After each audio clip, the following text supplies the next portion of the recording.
Hey, everybody. Welcome back to the Everyday Miracles podcast. I'm Julie Hedenborg, your host, and I have a very, very special share I'm honored to bring to you today. I think if there was one testimony, if I had to wrap up this podcast and this journey, it's been over 5 years, and I could choose one person, it would be Jim Woodford. So he was clinically brain dead for 11 hours. He was left on life support only for his children to come and say their goodbyes. His testimony does not end there. I think that's actually where it begins. Elements of this testimony that you're going to want to hear: a non-believer's out-of-body experience, the edge of hell, angels, heaven, Jesus, the miracle of his healing, and the new call on his life. This is a radical transformation type of miracle that I'm thrilled to share with you today. So Jim Woodford, welcome to my show. Thank you, Julie. Thank you for having me. It's such an honor. Can you start a little bit by sharing your personal faith or lack of faith background with us? Certainly, I could be the poster child for a non-believer. And I don't think, anyway, I do believe that, as we've all heard 1,000 times, God works in mysterious ways. But uh, I have been blessed so much by what has happened to me. I mean, people say to me, "What are you?" I'm not a pastor. Uh, I wrote a book, but I'm not really an author by profession. My profession was as an airline captain, and I became a commercial airline pilot in Canada at the tender age of 18. And that wasn't yesterday. And I led a charmed life. I, I chose timing is everything. I'd like to say I planned it. I did not, but I began to fly about the time of the Vietnam War. And there was a shortage of pilots. And so a lot of the pilots in Canada went down to take positions with airlines whose people had gone into the military. And so for a young guy like myself, there was all kinds. So I spent 5, 6 years flying bush, eventually got my jet rating, ended up traveling to 52 countries throughout the world, according to my logbook, and opened some businesses on the side in my spare time. And I guess I was living what we could call the quintessential American Canadian dream. Uh, and I was raised Catholic in the province of Newfoundland and Labrador, which is the easternmost tip of North America almost, and ended up. So I'd say people, I'm a traveler. That's what I've done all my life. But Julie, little did I know that I would eventually travel to the most incredible destination that I thought was just a legend, heaven. And look, I know it's the age of YouTube and skepticism and cynicism and darkness and being able to not believe in anything. But this really, truly happened. And I am so blessed now. People say to me, you always seem to be so happy. And that's because I am. As I alluded to before we went on air, I know what waits beyond. And I think the greatest fear in people's hearts is fear of the unknown. And this isn't about being Catholic or Protestant or the frozen chosen. It doesn't matter. It doesn't matter. God doesn't work that way. Those are all good things to belong to a religion, to go to a church. It's a sense of community. And what was the initial mission of Jesus? A community of 12 apostles around him. And that's basically what it is. And so I've been privileged to be given some insights into this. I didn't dream this, and I'm getting a little ahead of myself here, but I just want your listeners to understand that I understand the cynicism of the world. But I can tell you that for every insult that I endure, I have the blessing of 1,000 who tell me how this has helped them in their journey. And I'm not here to judge. I'm not here to ask you for anything. Yes, I wrote a book and you can't, and, but we wrote it to help people.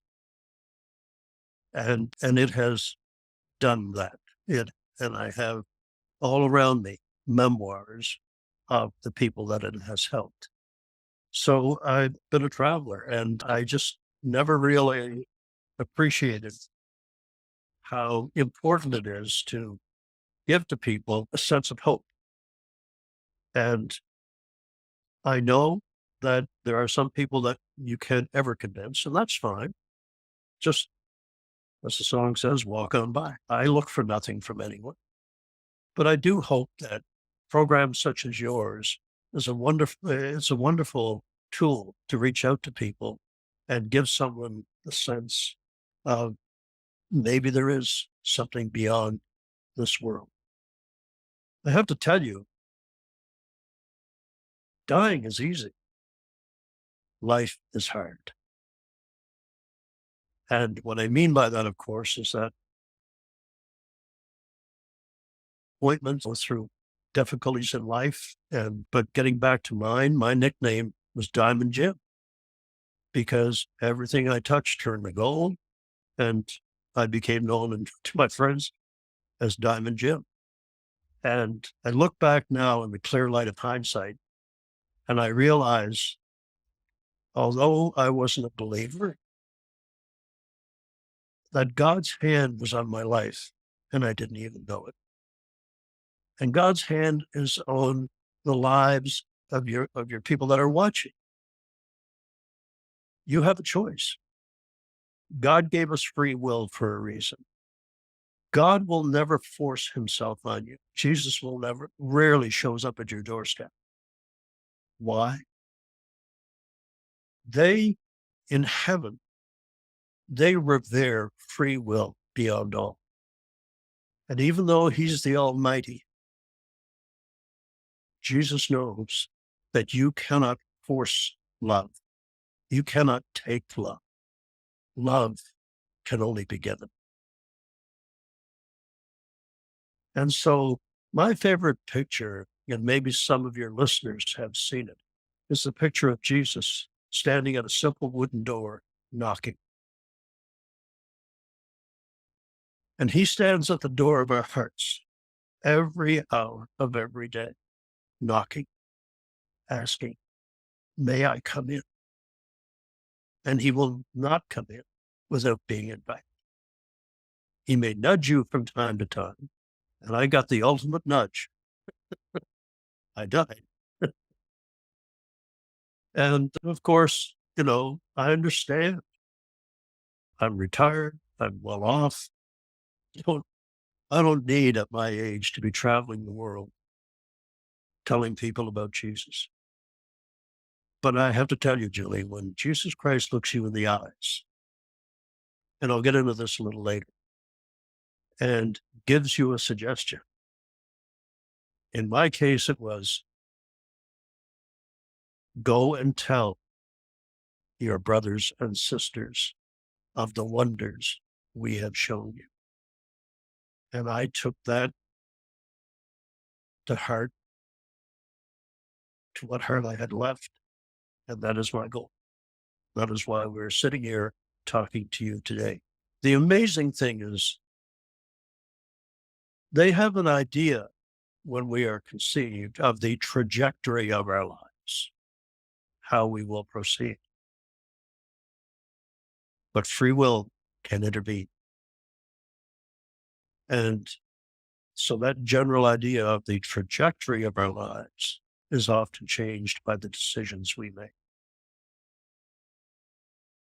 which goes down a whole group of force trails, namely, growing up in a loving environment. And sadly, some people don't get that.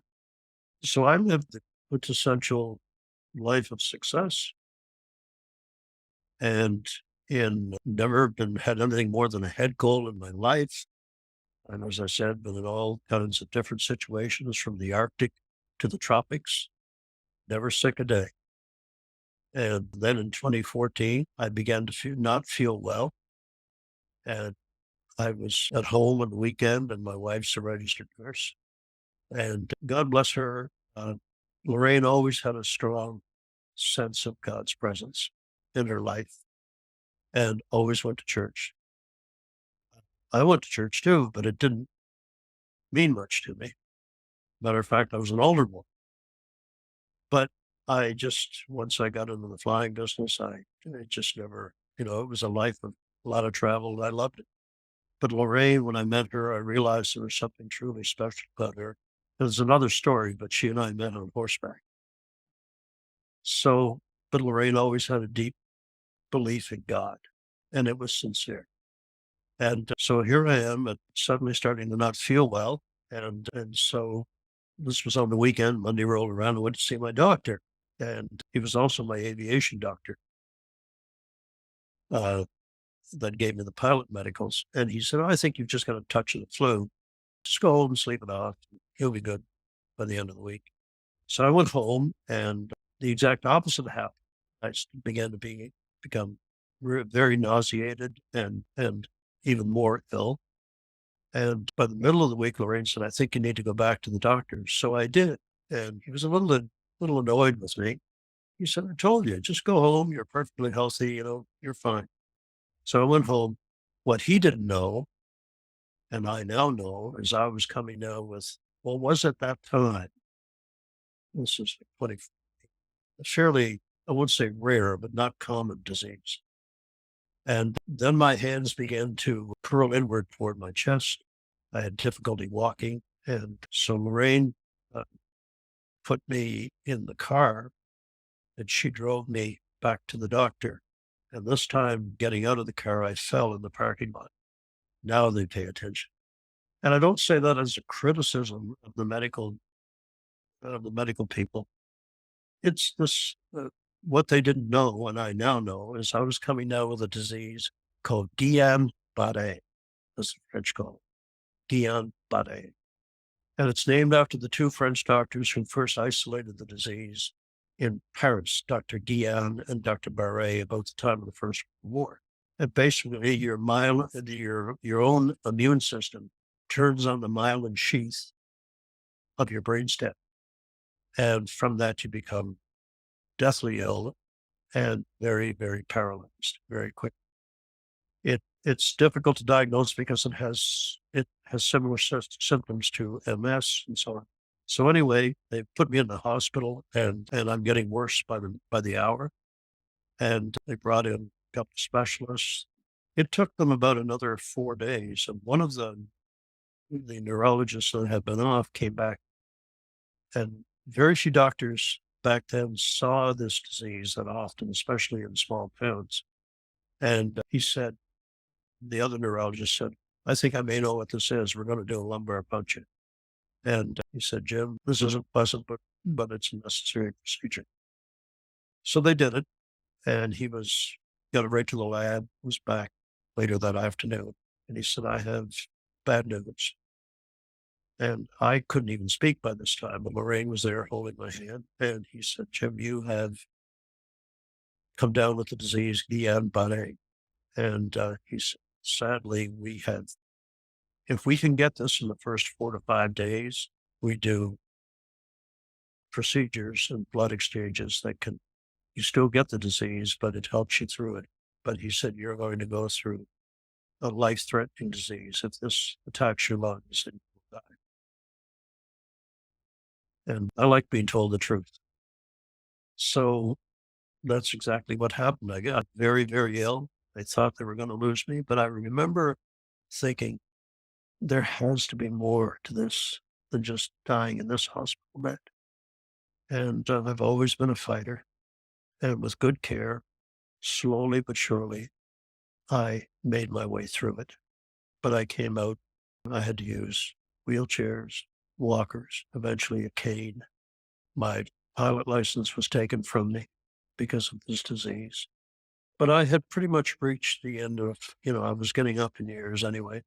But it was like someone cut out my heart with a spoon because I love flying that much and I had my own aircraft. But anyway, I managed to get home And I remember trying to learn to walk again and taking all kinds of physiotherapy. So, but I was left with terrible pain, joint pain, and a lot of after effects of the Guillain-Barré that were very, very difficult. So I was on a lot of different medication. When I got well enough, I looked for possible cures, and I mean, I traveled a lot, contacted a group in England who were working on a new drug that had not been approved because clinical trials weren't finished for Guillain-Barré. But with the help of Health Canada, I wrote and asked if I could join the trials, and we got permission to bring the drug to Canada. And the and to my amazement, it greatly helped for maybe 7 or 8 hours a day. Now, as a nurse, you'll understand the stupidity of what I'm about to tell you. I quickly figured out that if I took more than the dosage, the relief would last longer. And just to be able to drive a car again or my truck on the farm was such a reward. And so that's what I was doing. I was taking more of the medication than I should have. Wrong move. But now in retrospect, I see the hand of God on my life. Because I don't think, Julia, that I would have paid any attention. And I like to tell people God's God has different ways of getting our attention. He had to hit me up the side of the head with a 2x4 and kill me to get mine. So anyway, to very quickly move along, I was in my truck one evening and I was selling off some of our land because I had sold my businesses. I was no longer a pilot and I was divesting myself of a lot of the things that we had, including my British car collection. And I got a call from my realtor who said, Jim, we've surveyed the property you have for sale, but we'd like you to do a final look at the markers. And if it's okay, we'll post the property for sale. So it was late afternoon in 2014. And I was very careful not to drive in traffic, but there was a back road that I could use to get there. And when I got to the field and I drove up to the back of the field, it was late in the afternoon, beautiful sunny day in April. And I parked the truck and I didn't plan it this way, Julia. I was facing the setting sun. And and I remember sitting there in my truck feeling so sick and tired of being sick and tired. And I looked out at the sun and it was beginning to decline. And I thought, I don't know if I've got the energy to walk this field. But I always carried a stash in the truck of this medication that would help if I had to do anything physical. And so I found some and I took them. In retrospect and hindsight, I now realize I'd already taken over 3 times as much as I should have that day. And I sat back in the truck waiting for this warm feeling of relief to come through my body. But instead of relief, I had this terrible feeling. It was as though my feet and legs had caught on fire. So much so that I actually looked under the steering wheel to see if the truck was on fire. And that rapidly spread up my arms and legs. And then it started at my fingertips and came inward through my arms. The pain came up and to my lungs and inboard from my arms. And I began to choke. And the best description I can give you is I felt as though I was drowning and the water was coming up above my mouth and I kept lifting my head up to try to breathe. What was happening, of course, my lungs were seizing and I was unable to breathe. And then in the midst of all this, Julia, from somewhere deep inside of me, where I had not been since I was a young child. I had this overwhelming feeling of grief and shame, not fear, not fear. I had faced situations in my life and flying, never flinched. But I had this feeling that I had lived a wonderful life. And this is all in split seconds. And never once had I thanked the Creator. Never once had I acknowledged Him. And it was at that moment that I raised my hand to the setting sun and it was trembling violently as death sat in. And you know when you're dying, there's this overwhelming sense of loss and purpose. My hand was trembling,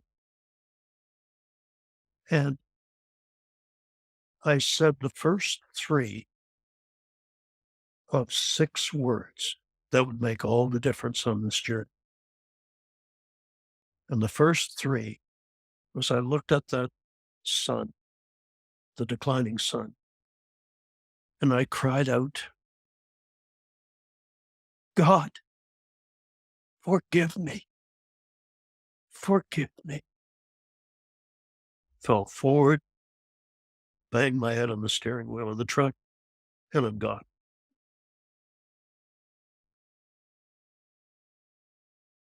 I'm not sure how long that was, but when I did sit back up with a and looked out through the windshield, the sun was now right on the horizon. It was setting. And then I realized I have no pain. The pain is gone. It's gone. What had plagued me for years and years, it's gone. It was as though I had taken off a heavy, wet overcoat and with it the pain. And I can't believe it. I finally got it right. You have to take the whole bottle down as a post. And I feel so well, I slide out of the truck and I walk about 15 feet away. And it's a beautiful evening in April. It's springtime. I can hear the birds. I see the grass. I can smell the grass. And this heavy overcoat of pain is gone. And I am just standing there reveling in, finally, I beat it. My arrogance knew no bounds. And, and I'm just so beyond thrilled. I am well again. I feel like I'm 20 years old. And then I turn my head to the truck and I'm filled with rage because somebody is sitting in my truck. Not only that, he's sleeping on the steering wheel. And so I turn in a fit of anger to go over there and give him a good what for. Have you ever had a dream where you're trying to run from something and your feet won't work? And I looked down at my feet because I could make small motions forward, but not steps. And I looked down and it was as though I could see through my feet and I could see the ground underneath them as though it was 3-dimensional. And I thought, well, that's just the medication wearing off. And so I focused on the truck again because I'm, I'm Diamond Jim. That was my nickname. I can fix anything. And I started to slowly make my way over to the truck. And when I get a little closer, I can't begin to find the words that would adequately describe the feeling that went through me when I realized that the body leaning over the wheel of the truck is me, me. And I know it's me because my head is this way and there's blood gushing from my mouth where I'd hemorrhaged. And my immediate thing, in pilot training, you're prepared for any eventuality, hopefully. And I thought, well, if I could just get back in the truck, I can somehow get into my body and fix this. Not this time. Not this time. And as I attempt to get closer, suddenly I begin to rise. And again, as a pilot, I'm a good judge of altitude. And I'm rising above the truck, Julie, and I'm floating slowly backwards. But I'm rising all the time. And I get above, and as I'm going by the truck, I can see my toolbox in the back of the truck. I can see my body through the rear window, slumped over the wheel still, and I'm moving backwards and upwards. And when I get a little higher, I happen to tilt my head back, and I'm looking out over the countryside, and it's beautiful. The sun is setting, and I'm I'm stunned at what's happening to me. And I tilt my head back, and suddenly this beautiful golden ring appeared in the sky, like a giant wedding ring. But the golden, but the center was filled with a different color of gold. And then that center swung inward, not outward. And immediately my body canted to a 45-degree reclining position. And I began to accelerate toward this ring of circle of light. I mean, I think everyone has heard of the tunnel of light. I I don't remember that I did. If I did, I wouldn't have paid any attention. It's another one of those religious nuts.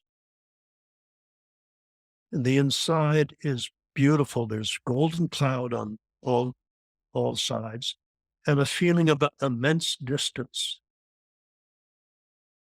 And suddenly my body went into that position, and I began to accelerate. And then as I went through the entrance, Julie, it was as though I had advanced the throttles of one of the big jets that used to fly, and you could feel the G-force pressing you back. And suddenly I was aware of tremendous speed, and I went into that tunnel so fast that the stars were going by me. The stars were streaming. I remember speaking of Baltimore one night, and I mentioned that in the church, and there was a young fellow and I'd struggled for quite some time to explain the speed of God's light. And the young fellow in the front, second pew said, "Sounds like the opening of Star Trek to me." And that was it. If you want to see what it's like, look at the old Star Trek when they go to warp speed and the stars come streaming by. And I had this feeling, it's the strangest dichotomy. It was as though it took forever or it was instantaneous. But it works either way. And I think what it is you're crossing into eternity and time is different. And, but it was beautiful. But the strangest thing was tremendous speed, no sound, absolute silence, no feeling of the wind buffeting you, of your hair flying in the wind, just absolute speed. And then I realized we were decelerating. I almost got ready to put down the landing gear. Old habits die hard. And I come to a stop and I come upright and I realize that I'm facing, and I still don't know to this day whether to call it a door or a portal. It's covered in mist, but I see the outline of a door or a portal. And I look over my shoulder and I realize I have no choice but to step through this portal because the tunnel is closing behind me. And so I put as you would stepping into a room you didn't know, covered in mist.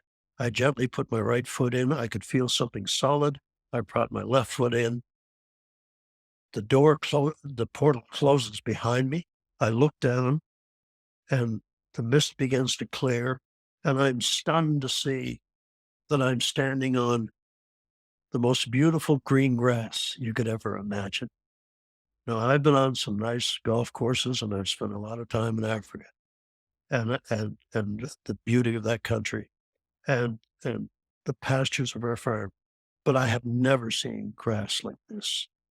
Every blade of grass was perfect in its symmetry, and I noticed it glistened. Now, I don't want to sound too Las Vegasy, but it glistened, and I realized as I gently moved my foot that when I pressed on the grass with my foot, light rippled out from underneath my feet. And so I go forward a few steps, and I look up, and the mist begins to clear. And oh my goodness, I look at this incredible land being revealed to me, like Earth, but 10,000 times 10,000 times more beautiful. Mountains and vistas and flowers everywhere and colors that I can't describe to you because we have no word for them. As beautiful as the color palettes are on Earth, they're 10,000 times 10,000 times more beautiful there. And I look into this beautiful vault of blue sky, a deeper blue than we're used to. And my pilot instincts took over because if I could see the sun, I could try to orient myself. Am I northwest, southeast? No sun. Of course, I didn't know then that it says in the Bible, there is no sun, nor moon, nor stars. And so I'm just, where am I? You know? And of course, I knew something incredibly supernatural had occurred. That's an understatement.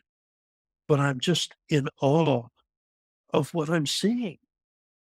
This is too beautiful to be real.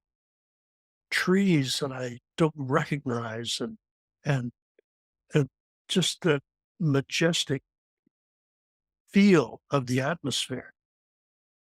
And yet, although there was no sun in the sky, there was a distant brightness like a sunrise, SONRISE, off in the distance. And then as my vision traversed, taking in the beauty of this incredible dimension, as my vision turned to the left, that beautiful green grass went from green to scorched to brown to black and dropped off in a deep crevasse or canyon. And I spent a lot of time in Switzerland, and it's, you see these chasms, and the sides of it were shiny black like coal. Now, people would say, well, why would you have said to me, why did you go that way? Why didn't you go toward the beautiful side? I, all I know is that all my life I've been an inquisitive person. I needed to know why things were the way they were. I think that's one of the things that made me a good pilot. And so I slowly made my way over to look down into this canyon, crevasse, and it was absolutely dark at the bottom. But way off in the distance, Julie, I saw this bright flicker, not unlike looking at the campfire at night in a distant valley, a flickering light. But as I drew nearer and looked down, I realized it wasn't a fire. It was light coming from a partially opened huge door, a set of doors.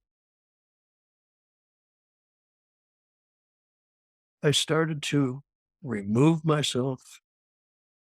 I made a couple of steps, and then the light got brighter. And clearly, what was happening was something, someone was pushing those doors open because I began to hear something. And what I heard was the screeching of massive hinges on doors that had not been opened in a long time. And they screeched and screamed in protest. I was transfixed. What was coming through those doors? What I saw next is the only part of this journey that, no matter how often I speak of it, I have the feeling of dread. Because as I'm watching, not only did the light grow greater, something huge shuffled out of that doorway. And I realized, and it was big, but it was shuffling as though it was, I don't know, crippled in some way.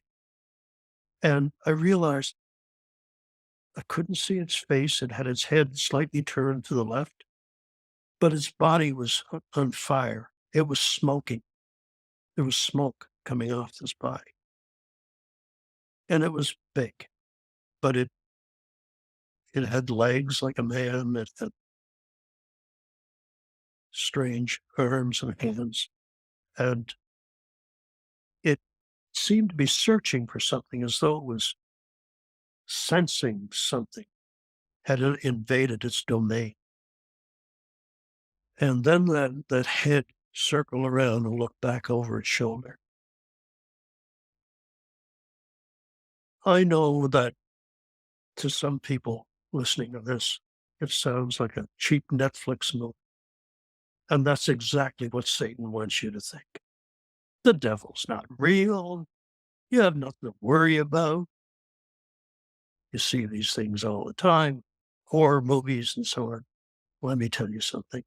One of the reasons that I walked this earth is so that people will never have to see what I saw. Never.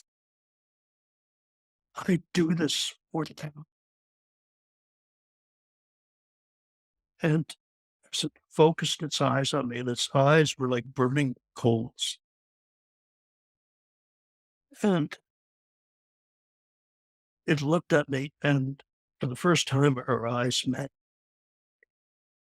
And Julie, I can tell you something. That the hatred that I could sense from those eyes, not just for me, but for mankind, was palpable. I could feel the hatred. And then to my astonishment, for a creature so large, it moved incredibly nimble, and it came very rapidly up the walls toward me. And I remember falling backwards on my back and scrambling back on my elbows because this thing reared up out of the pit and hovered over me. And the stench that came from a stench of death and decay, a stench of things long dead, things that should never see the light of God's day.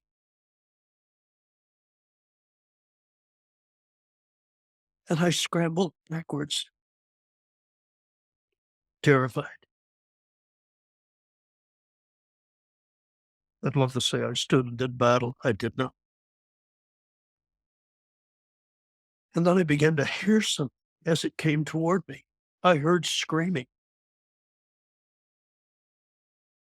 And it was I thought it was the creature screaming, Julia, but it wasn't. But it was of the creature. So it was as though it had swallowed, I suppose, souls.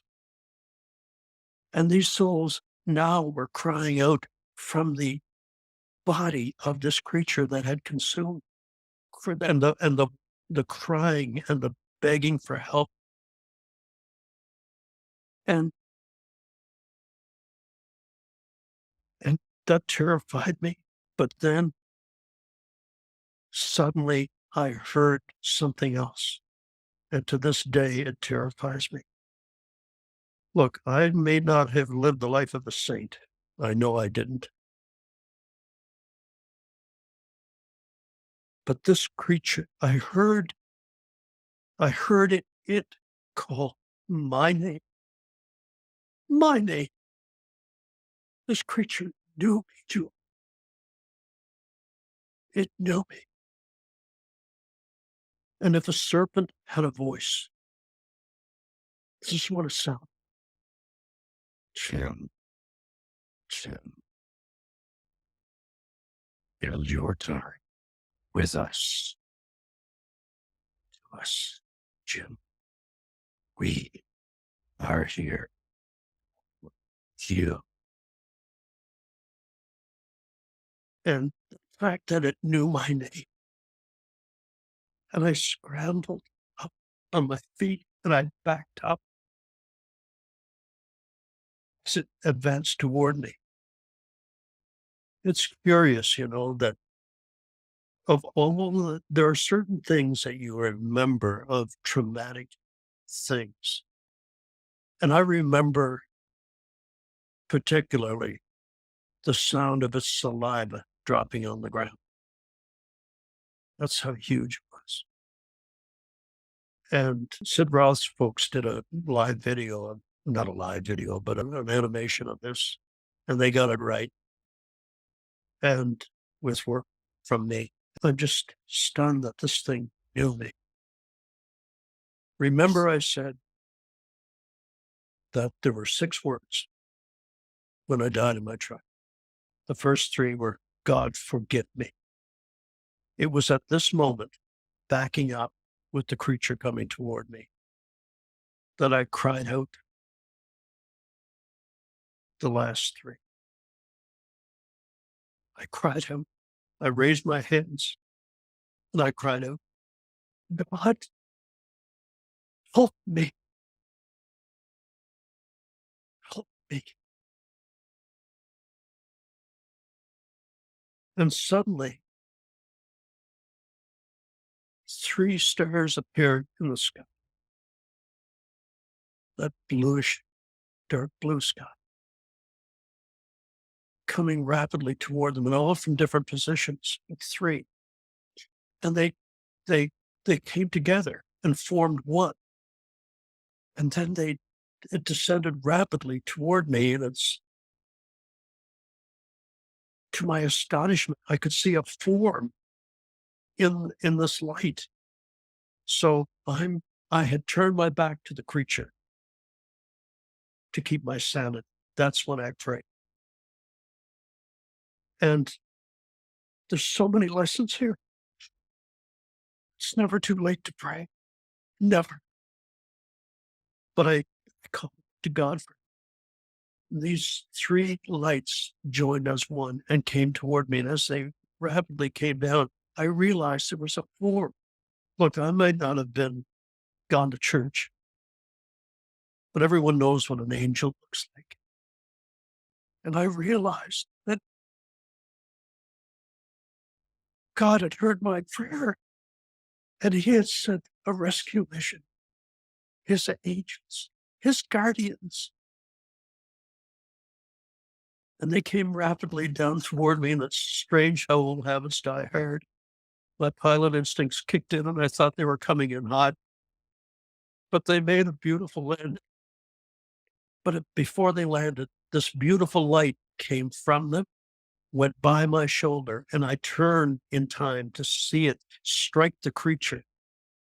And when that light struck the creature, it screamed in agony and turned and ran and stumbled down that pit from whence it came.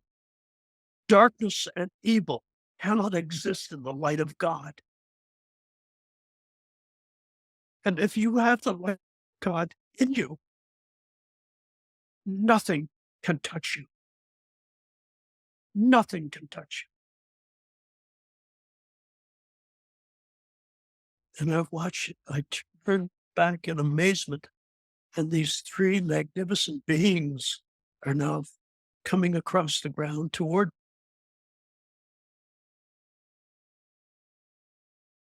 demon has disappeared. The stench has disappeared, and they're coming toward me. Oh my goodness, the beauty of these creatures. They're very tall. There was one about 10 foot tall, another one about 13 foot tall, and coming slightly behind was and dressed in the gear of a warrior and carrying a sword was this massive angel, about 15 feet tall. Of all the things that I could tell you about angels, the thing that I see when I close my eyes at night, angels have violet eyes, Julia. The most beautiful violet eyes. Now put that in context. In a body 15 or 13 or 10 feet tall, those eyes, and they never blink. Now, here on earth, if someone stares at you and doesn't blink, it's never a good message. But with them, they are totally focused on you and they will never take their protection from you if you love their master. And so I'm stunned at these beautiful creatures coming toward me. Very elegant, a robe glowed like the sun, but didn't hurt your eyes. Their wings were folded. Um, but here's something interesting. Medieval artists, we all know what a halo is. And I think where the halo originated is this. Their hair is silver. And the refraction or reflection of the golden light from their wings creates this mist above them. And I think that's where we get the idea of the halo. Stunningly beautiful. And they came toward me. And the 10-foot angel, I found out later, was my guardian, mine. Now, that poor angel had pulled an awful tour of duty. So the angel had a look of relief. 10 foot tall, he walks up to me, glides up to me, and he's on my right on the side. And I'm looking up into those violet eyes. And he looks down at me and with a smile. And then I didn't see his lips move. It was more than telepathy. I felt the words. I felt the words. And the words I felt were, "Fear not, James, for we are your constant friends." And now if you get an email from me or a text or a letter or a note or a thank you card, it's always signed, "Your constant friend, Jim." And so I'm stunned. And then he puts his arm around, pulls me into his chest. And I say his, not that it's gender specific. I think for you, it would have been, you felt like you were with a female. Doesn't matter. But I felt, and people have often said to me, "Jim, what's it like to be hugged by an angel?" And I struggled with that. How do I describe that? I can't say, well, it was this, like that. But finally, this struck me one time. Being hugged by an angel of God is like being hugged by 50 grandmothers at once. Is that beautiful? And I'm just in awe. And then I put my hand on the angel's arm that was around me. And then I realized I probably should have done that. So I quickly took my hand back. And when I did, the light from the angel's body clung to my hand till I got it back about 10 inches. And then it let go and went back into the arm of the angel. What I like to tell people now, Julia, is the love of God is sticky. It wants to, there's something you don't hear in church every day. It wants to cling to you. It wants you back because you came from there. I don't care what you are today. You originated there. Your spirit, your soul. And then he releases me and steps back. And they did the most incredible thing. in unison, perfectly timed, the three of them bowed to me. And this wasn't just a bow of welcome. This was a bow of veneration. And they remained so for about 20 seconds. And I felt so uncomfortable. They were bowing to me. And when they straightened back up, I finally found my voice and I said, "Why do you bow to me? I should bow to you. I am but a man." And the guardian looked at me with those violet eyes. And once again, a gentle smile. And I heard the voice. And the voice of the guardian said, "James, do you not know that when we look at mankind, we see the light of our master in each of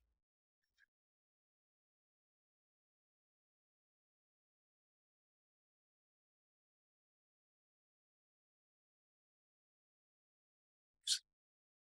His light is our light.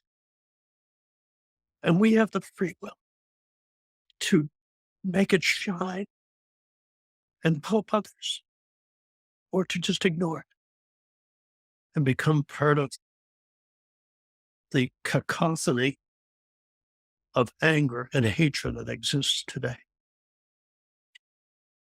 And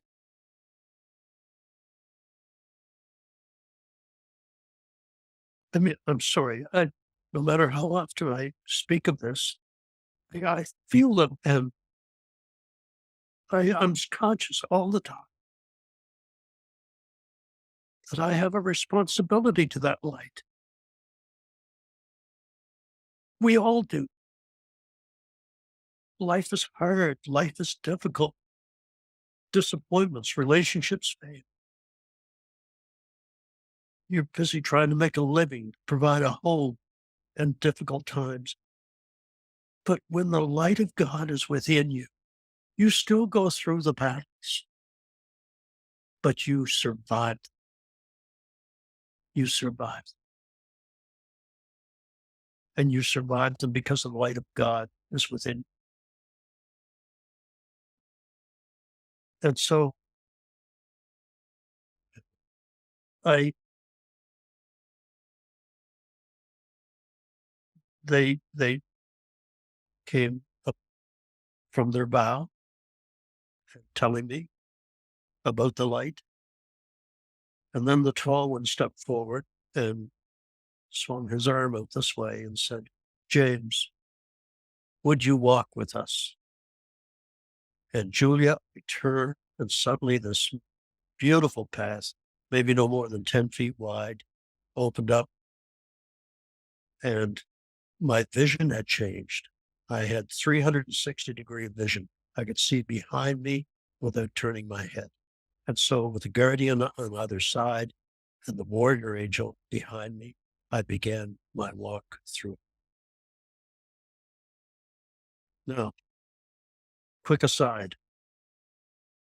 I tell you this, that I have 7 more journals of memories of heaven above and beyond this book, which is 200 pages. But we had to make it affordable for people. At the same time as we walked, I've always, as I said a few minutes ago, been inquisitive, and I asked every question I could think of, and every question was answered. In fact, before I could finish with the question, I was being given the answer. And so I have the 7 journals of memories of heaven that I draw. And I'm just stunned, but we walk along and the flowers, remember I said that when I first looked out, the flowers were everywhere and they were on both sides of this path. And, and the fragrance from them is stunning. And as we walk along, we come to a group of flowers that were extraordinarily beautiful. And I stopped and bent down to look at them more closely because they looked like they were made of glass. But I realized they were transparent, but each flower was a different flower. And when one is laid over the other, it creates a color that's never existed before. And while I'm down there, I noticed this incredible fragrance. And I knelt on one knee, and my guardian knelt with me. And he cupped one of the flowers and smelled. And I said, "They smell so wonderful." And I said, "It's beautiful." And he said, "Yes, James, that is the scent of sanctity."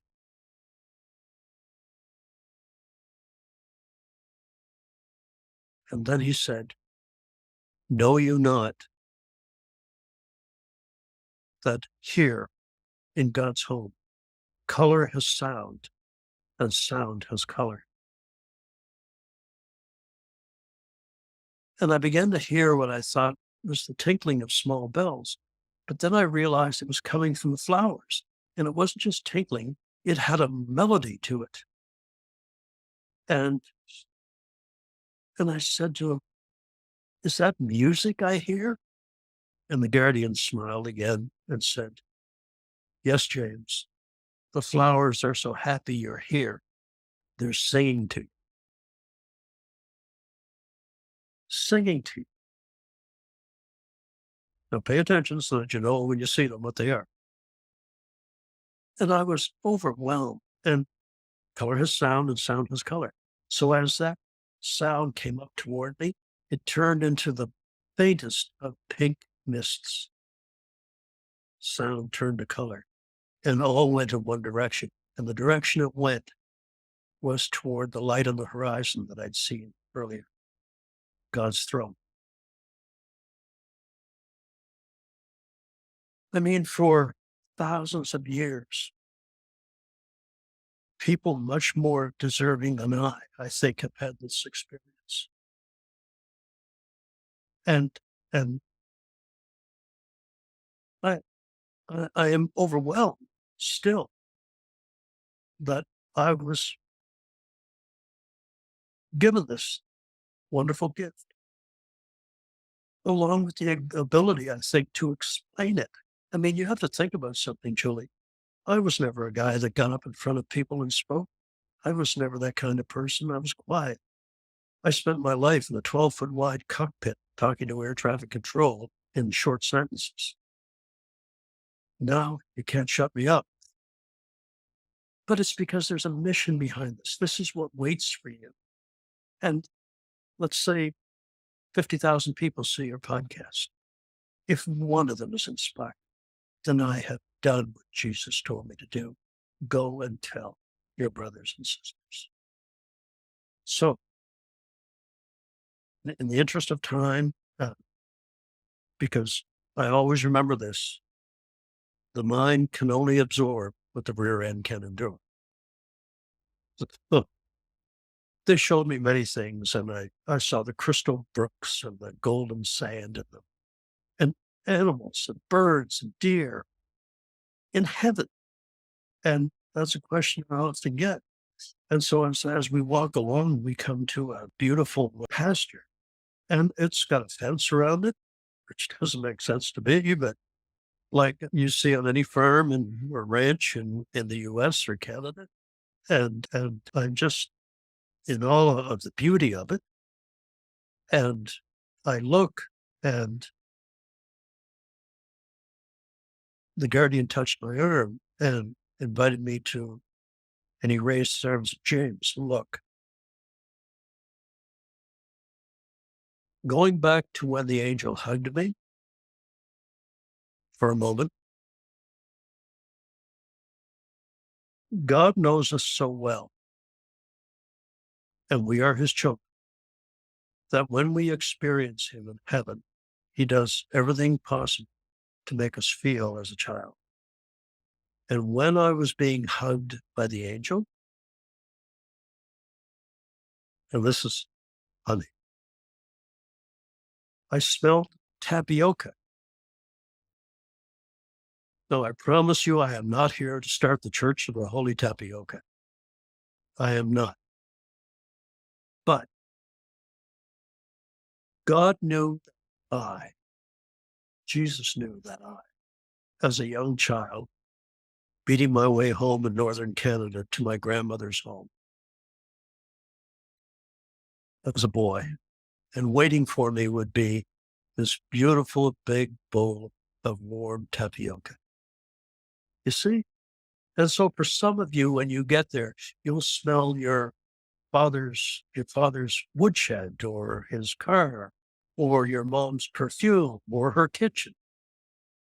And as infinite as and all that God must have to think about, he knew that I love tapioca. I think it's stunning. I think it's stunning. And so so going back to we're now at this pasture, the guardian says, James, look. And he makes a motion with his hand, and around a group of trees, trotting through the green grass of heaven, 3 horses. Now, I had never read the Bible. I didn't know that it says in the Bible that when Jesus comes back, you'll be r- riding a white horse.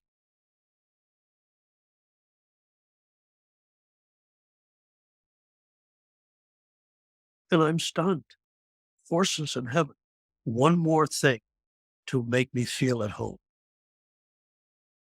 Animals that I had loved since I was old enough to walk. So my granddad loved with horses. And and I'm just overwhelmed. Horses in heaven. And they came right up to the gate and they were focused on me and had this magnificent look in their eyes, as though thanking me for being kind to their friends on earth, to their equine friends on earth. And I remember putting my hand through the fence and stroke the neck of the white horse, and it went right into the body, a being of light. And the same thing that happened with the angel when I brought my hand back, the sticky love of God was clinging to me. And I'm standing there in amazement, horses in heaven, and I'm, I'm overwhelmed by the beauty of it. And then the same guardian said to me, James, touch my cloak. And I reached over and held on, and suddenly we're transported into the air instantaneously. No sound, no. And I'm above something, and I look down, and it looks like a gigantic reflecting, but it's not. Suddenly a ripple occurs in the surface, and it goes back, and I realize, Julia, I'm looking down on none other than the holy city, God's home, the golden city. And I'm stunned. First of all, the size of it, it's huge. That's not even a description. Deserves it, but it is. And the interesting thing was, as I look off in the distance with my enhanced vision, there's no horizon. I am in infinity. Got this magnificent buildings, not unlike, the majestic buildings of Greek origin and Rome and so on, but a warmth to them. It was like they were carved from blocks of light, gentle light. Again, not to be Las Vegas, but due respect to Las Vegas, which I enjoy, but these beautiful buildings. And they showed me the halls of learning, the halls of knowledge, the halls of healing. And I have something to add to that, the halls of music. And throughout all of this, on these beautiful, yes, the streets are golden, but you'll be surprised to know it's not the gold of Fort Knox. Like everything in heaven, all impurities are removed. So the streets of heaven are transparent, transparent gold. And I'm looking at millions of people, far more than that, but what I'm concentrating on. And I'm in the air. And I still don't know to this day if they gave me this aerial view because of my background as a pilot, but I've got this visual reference that I'm quite familiar with in terms of motion. And I'm looking down and you could see these beings of light, but they had a body, they have hands and feet and no wheelchairs, no glasses, no canes, nothing. Everything perfection. And you could actually tell it was like it was as though you were bringing someone from another country to visit Washington and say, "This is the Lincoln Monument. This is the White House," and you're showing proudly the things of your country. And you could see that family had been waiting for them, now greeted them, and now they're showing them the sights. How healed of God. And it was just beautiful. But there was one building, Julie, that stood out above all others because it was carved too from blocks of light. But this light was a gentler light and had kind of a pinkish, sometimes bluish look to it. And I turned to the guardian and I said, "What is this building?" Because in front of it is a huge green space and there's thousands of children playing with dogs and cats and birds and deer and other animals that I didn't recognize. And and I said, "What is this building?" And what he said was amazing. He said, "James, this is the nursery of heaven. This is where the souls of aborted children or children who die in their innocence of disease or in birth. Their light is so precious to God. We bring them back here and they are raised in the nursery. Many times," he said, "people such as you spend time in the nursery with these dear souls." And of course, that brought about a whole other discourse, which we don't have time today. Like, well, are they like kids on earth? The guardian looked at me with this little grin and said, "Oh, yeah, very much so." But it was just the beauty of the child. Now, they age 3 times faster than they do on earth because they're not growing a mortal body, they're growing a spiritual body. And so a child that's 3 here is, or a year here is 3 there. When they're 3 there, they're 9. And very quickly they move. And so I thought it was stunning that this is how, and of all the things that I've talked about over these last 6 or 7 years, especially when I'm in front of people, uh, to have a woman come up to me and say, in tears, say, "Mate, I was 15 and had an abortion. I had no say in it, and I would have had no way to raise my child." But she said, every Friday night at 9 o'clock, because that was the time on the clock when the doctor said it's done. She said in a shabby back room in a large city. And she said, "I have regretted that. But now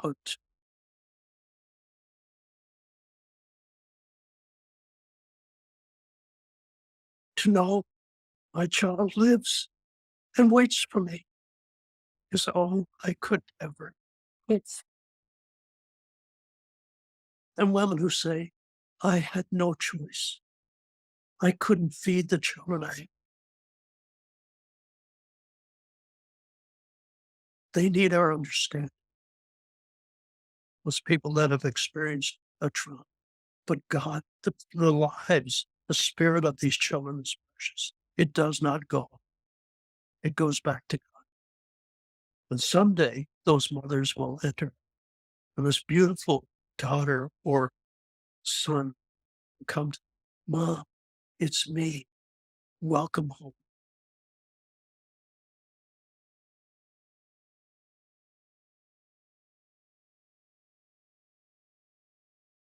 Bet you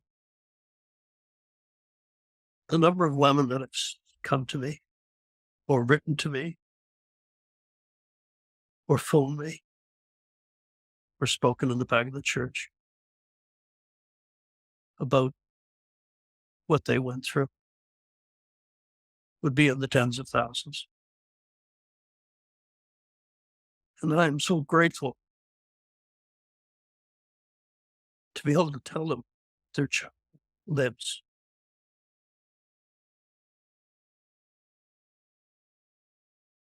I know that we're running a little long. I keep saying that. But I just want to tell you something else here.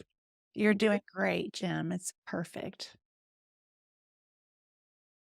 Thank you. So, getting back to the city of heaven, one of the questions I ask, and I want to answer, because people will wonder about this. Why were you shown the halls of healing in heaven if there is no illness or sickness, no crippled individuals? Why would you need a hall of healing? And that's a sensible question. And here's the answer. The guardian said to me, sometimes people come to us from very traumatic incidents, such as you, a car accident, a plane crash, killed by a bullet. And suddenly they are with us because they are deserving of being in God's. There is a period of explanation that is needed to explain to them very gently what they have gone through and what they are about to experience and how much God loves them and how they can pray and influence the souls of the family they loved on earth. If that family decides to listen, free will. And so that's why the halls of healing. And I think, it speaks to the mercy of God. I mean, there isn't one thing that I can think of that I saw or was told that didn't have at the very heart of its being, what is best for you, my child? What is best for you is what I wish. There's something, Julia, that I'd like to address, especially in these times of turmoil. It's interesting to see how far we've come with technology that gives us the ability to instantaneously, as we are, connect, no matter where you are in the world. I fear, however, that we have never been so connected as a race, but so disconnected as mankind. And this turmoil Satan loves.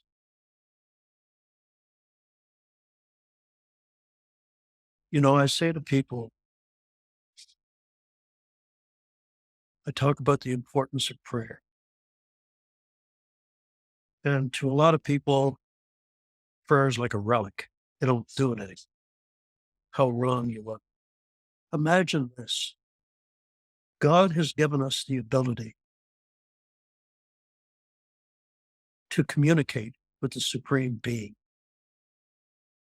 and we don't need a phone to do it.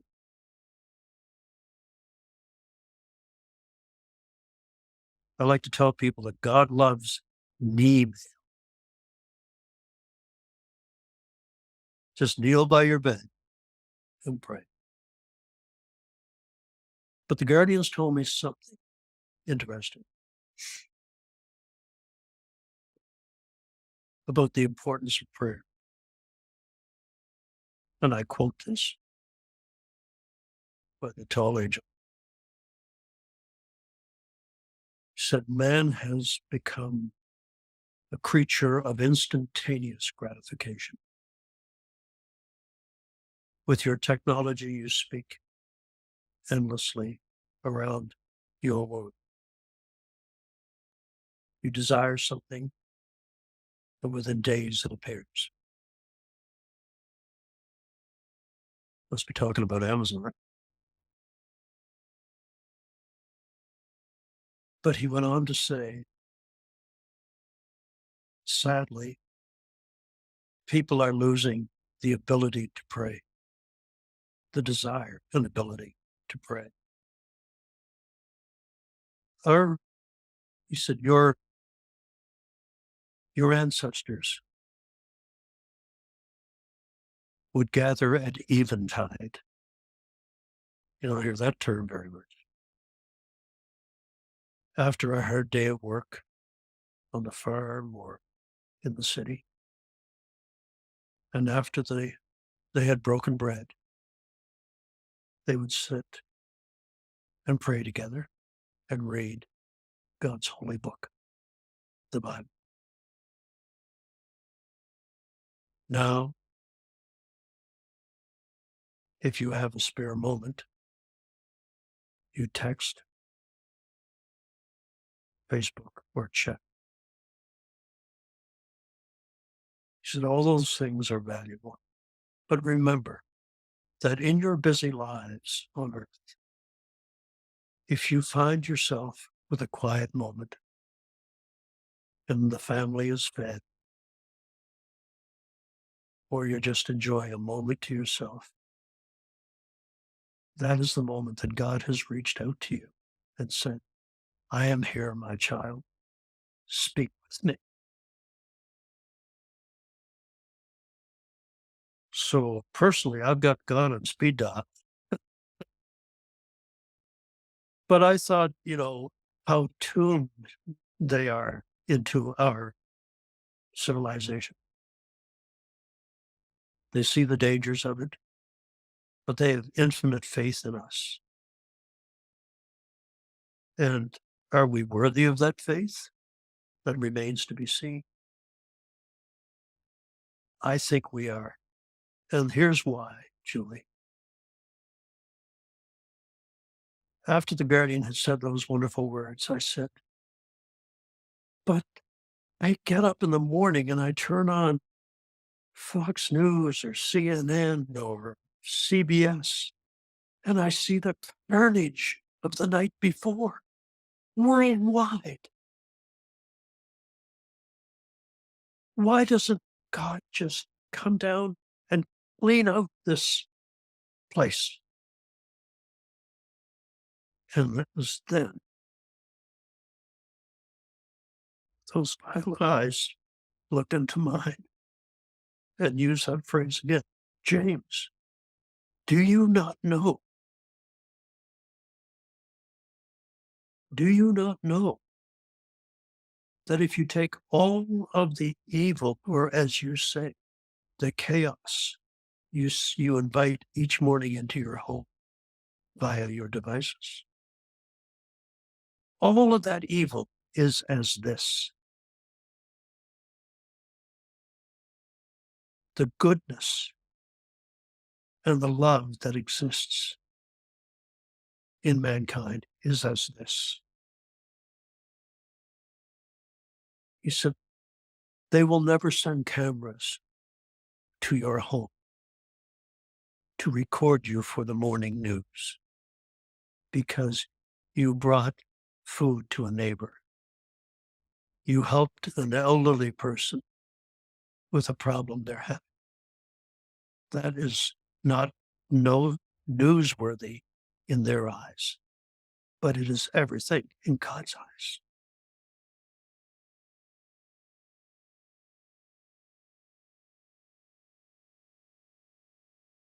That's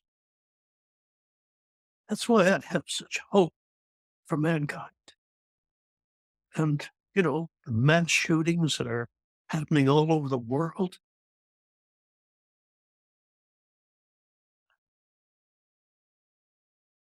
we need to remember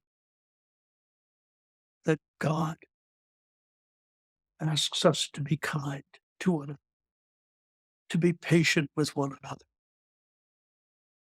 I mean, he experienced the greatest trauma anyone ever went through with the crucifixion.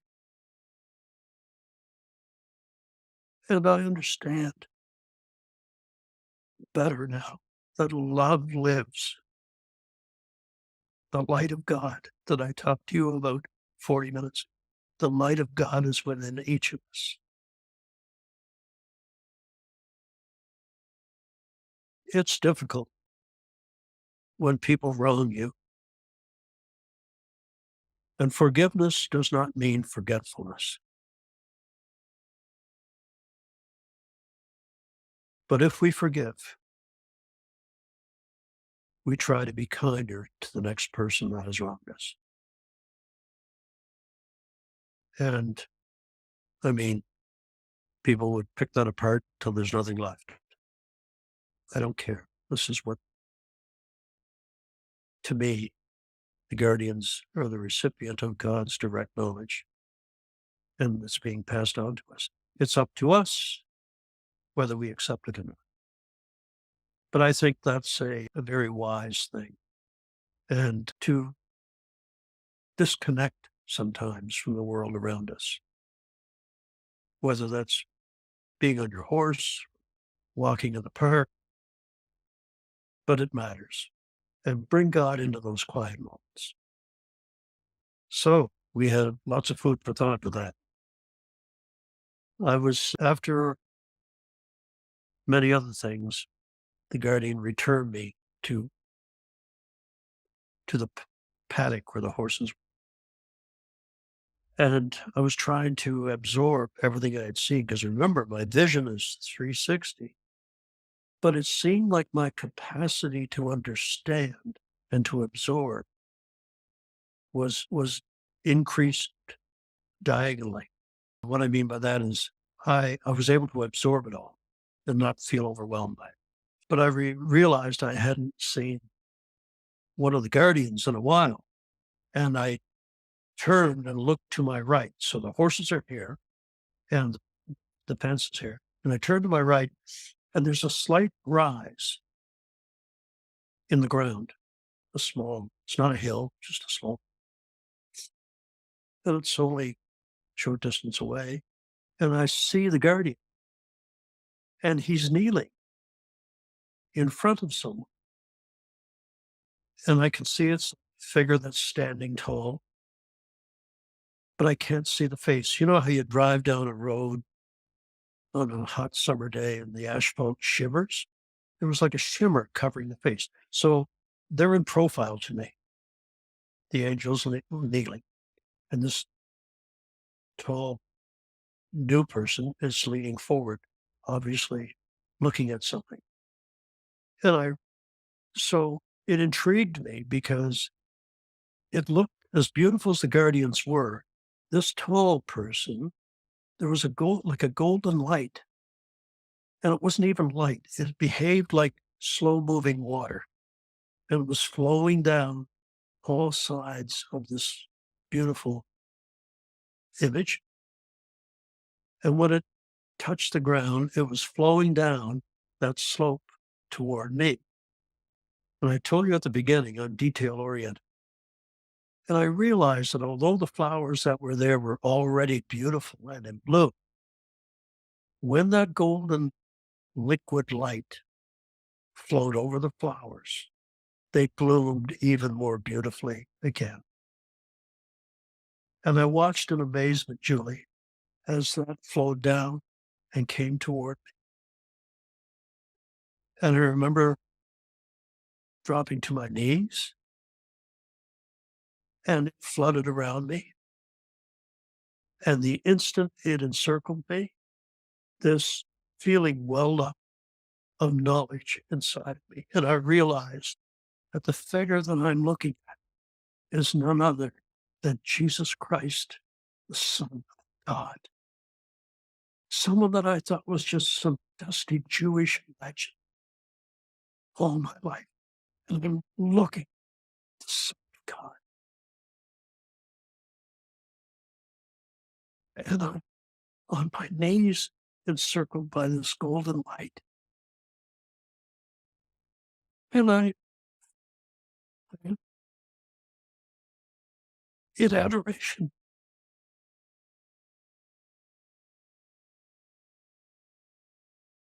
I look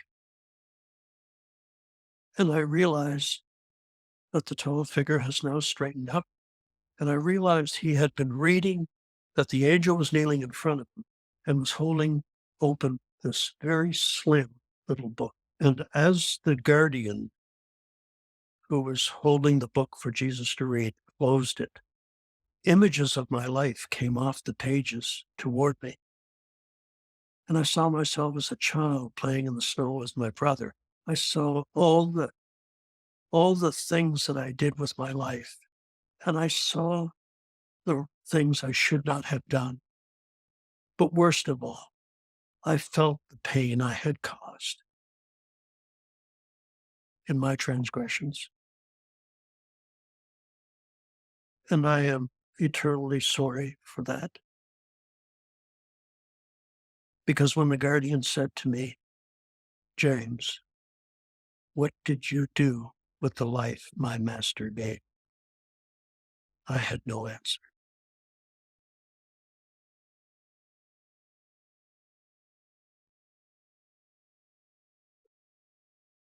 And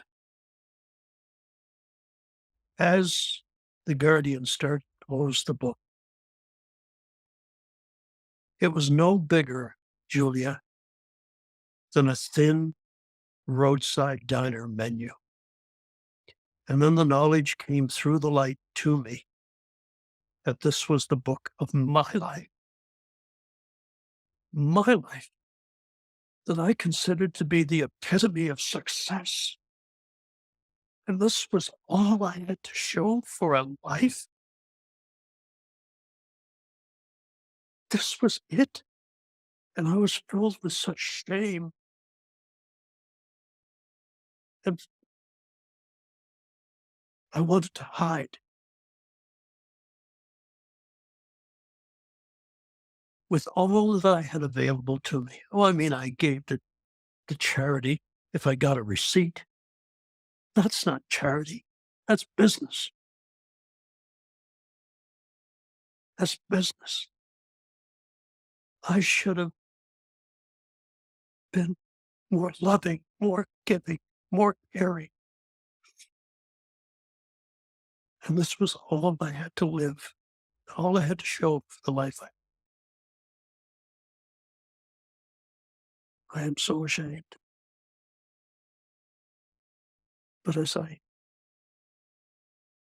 watched the angel, well, but let me tell you this. I am, I live every day now to try to be the best man I can be, to be the kindest I can be, so that when I go back, with God's permission,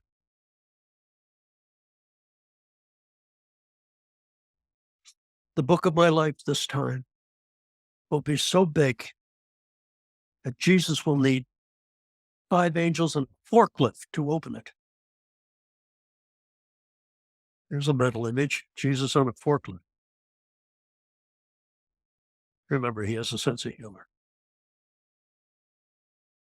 And that's what I try to do now. This is why I've got so involved in this little ministry of mine, just to make people realize how truly wonderful and how they can be a help to each other. And I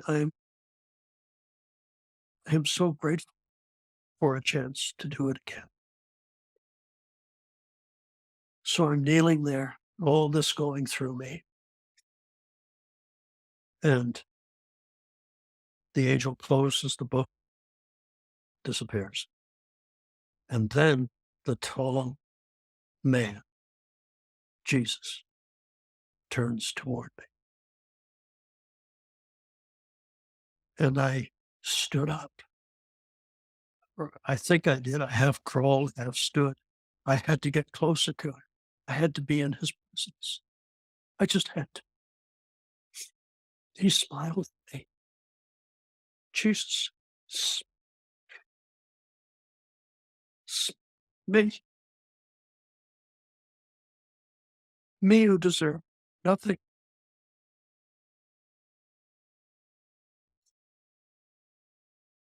And I started to move faster toward him, thinking that the smile was so beautiful. And as I looked into those eyes, gray and green and blue, I saw such love for me, so much disappointment for the world that has ignored his father's message, but so much love, patience, and care. And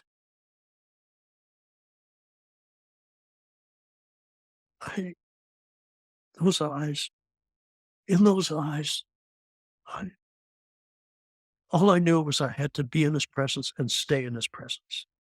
It's all I ever wanted. And as I looked into his eyes, I realized that in his eyes was my tomorrow.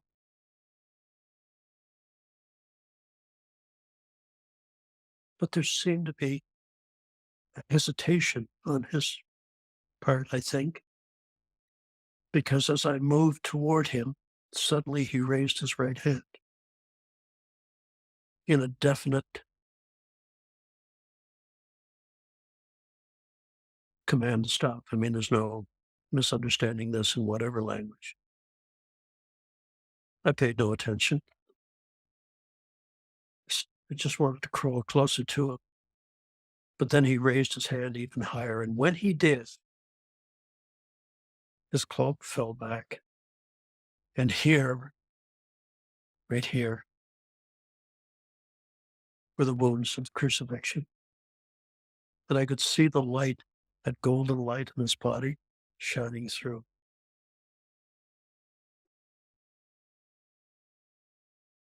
And then he was still smiling at me. I realized I was not to go any further, but I'm persistent, nothing else. And I started to crawl toward him. And then, as I said, the hand raised even higher. And then he moved slightly toward me. And then what has made this entire experience worthwhile, Jesus Christ, the Son of God, spoke to me. To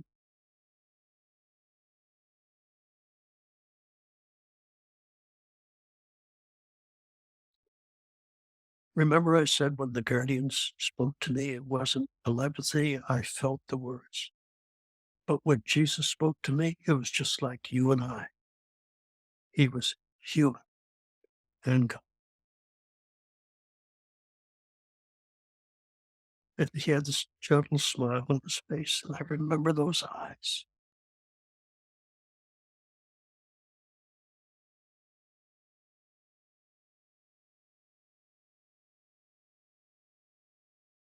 And then I heard his voice. So he continued to have his hand up like this. And these are the words of Jesus, Julia.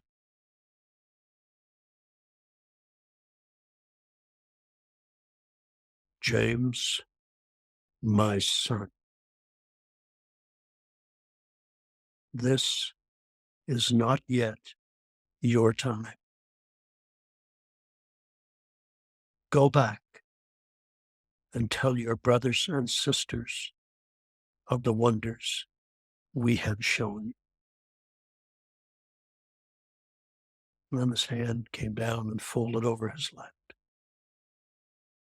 And then the full enormity of what he had said struck me.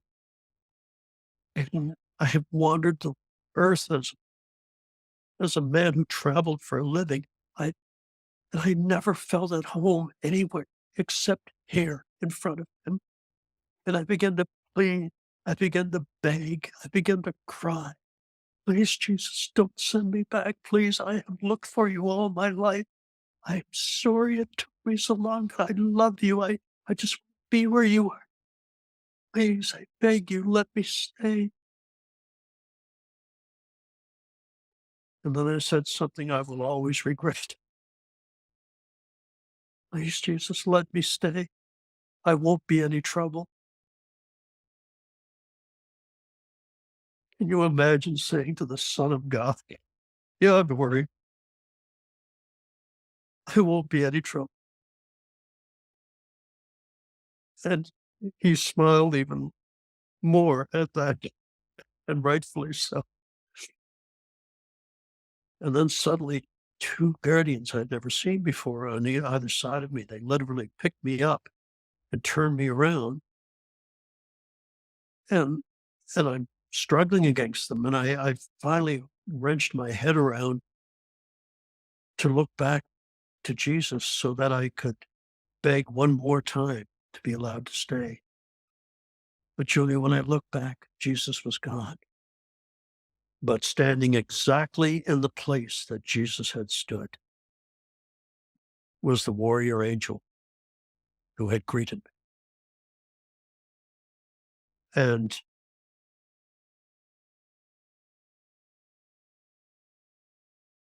suddenly he began to grow even taller than 15 feet.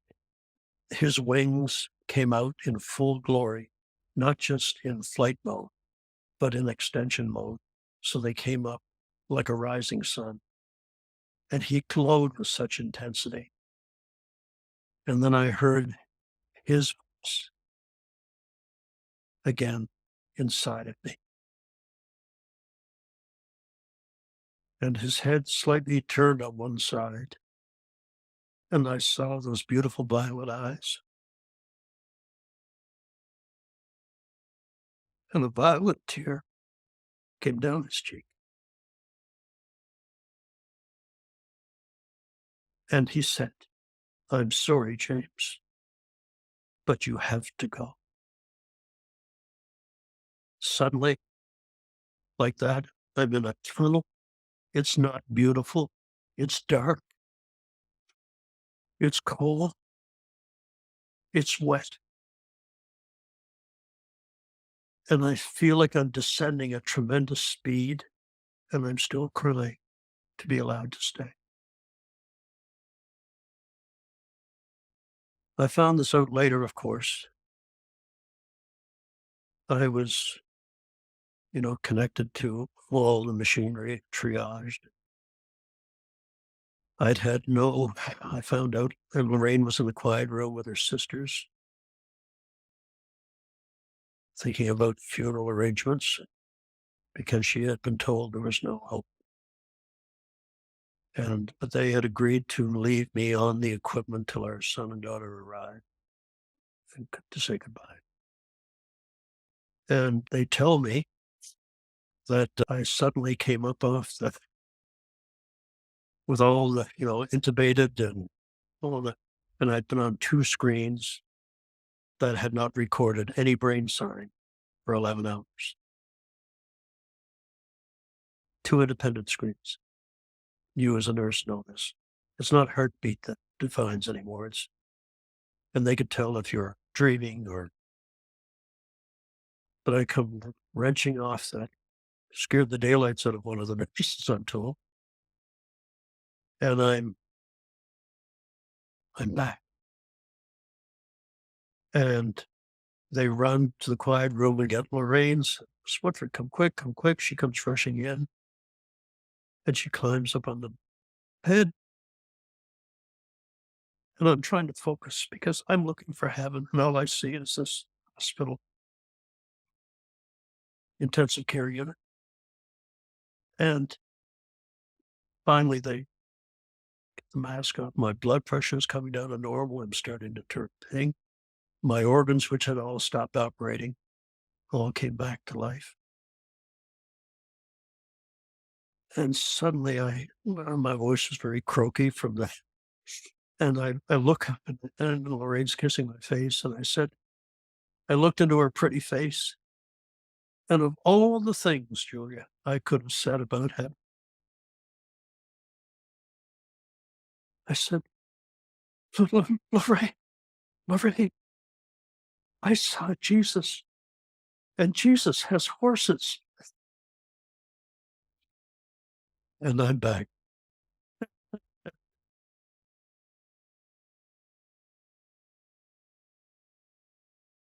I really hope and pray that in this world of cynicism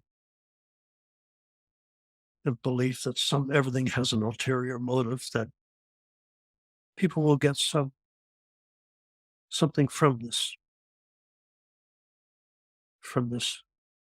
It's not my story. It's something Jesus wanted to have happen, to share. I do know this, that since going public with my NDE, and there's all the rudeness that goes with it for me. I don't mind. I'm not. Let it be. If you don't believe me, go away. I want nothing from. The interesting thing, though, is that hundreds of thousands of people this has affected in a wonderful way. And it's always been my goal that if I could help one person get closer to Jesus, and I think we're exceeding the goal. So I truly hope and pray that this will be a blessing to your listeners. Mhm. And I want to thank you for the opportunity Oh, to meet you. it's been amazing. I wanted to let you share because you're such an incredible gift as far as just sharing what you went through. Yeah, the part with Jesus, I do want to ask you one more thing, and maybe that's my favorite part. Although I can't imagine, seeing as you describe it, a little diner menu. Okay, so I just want to close. I love chapter 13, and I feel like that was the part towards the back of the book where you said that there's so many people that feel they're too far gone. It's too late for me. Too What late. can you Yeah. say to those people that feel like it's too late for me, Jim? There's something I really want your listeners to know because I encounter this so much. They think they've led a life from which there is no turning and that it's too late for them, that God would not be interested in them. We tell you this: the whole meaning of my book and my experience is that it is never too late. Never too. God stands willing, Jesus stands willing to accept you back as a child of the light. It doesn't matter what you've done, where you've been, but you have to be truly contrite, truly sorry. You can't fake this. Don't fake it. The consequences are enormous. The consequences are forgiveness gives your soul the right to seek heaven. Forgiveness is a close sister. Forgiveness is a close sister to the love of God. It's beautiful, Jim. I really appreciate your time. This has been absolutely amazing. I loved your book. I know that you have I'm going to show a link for where to find your book It's again, the title of the book is Heaven, An Unexpected Journey, One Man's Experience with Heaven, Angels, and the Afterlife. And I have so enjoyed this book. I loved how you partnered with Tom Gardner. I know he has passed since he has helped you with this book, but he was a very special part of this book too. And I Yeah. loved how you both collaborated in this. There are prayers in the book to help you as you get started. And Yes. I want to share, if you could share a little bit about the second book and then where to find your ministry. If somebody wanted you to come and speak, I know you're doing some speaking, where can they find you? Thank you for the opportunity because the most recent thing that's happened is our website was hacked. If people want to reach out to me, and that's book orders or speaking engagements, low small letters, of course, Jim Woodford 48, the number 48 at, at gmail.com. Okay, excellent. And then as you get your new website going, let me know and I can attach Okay. that in the link. So I will Yeah. special note if it has been revised. I'll make a note in the comments. So Yeah. thank you so much, Jim. I really appreciate your time. This has been absolutely amazing. I wanted to wrap up this interview by saying thank you so much for taking the time to listen to Jim Woodford's amazing testimony. There's actually more to his testimony, but we covered the heart of it today. I wanted to invite you to pray a prayer with me that's found at the back of Jim's book, if this testimony has moved you to do so. It's on page 189. Jesus, I realize that I have tried to live my own life my way. I've missed your best for my life. I admit to you now that I cannot make it on my own anymore, and I confess that I have sinned and don't deserve heaven. I'm tired of trying to prove myself to you and to the world. I ask you now to save and heal me and give me the grace to become like you. I thank you for loving me, for inviting me to love you back. I choose to live for you now and will stand in your presence one day in heaven to praise you forever. I thank you that it's not too late for me. I pray this in your precious name, Lord Jesus. Amen. And know that if you prayed that prayer, there's scripture that says that heaven is rejoicing over you. So God bless.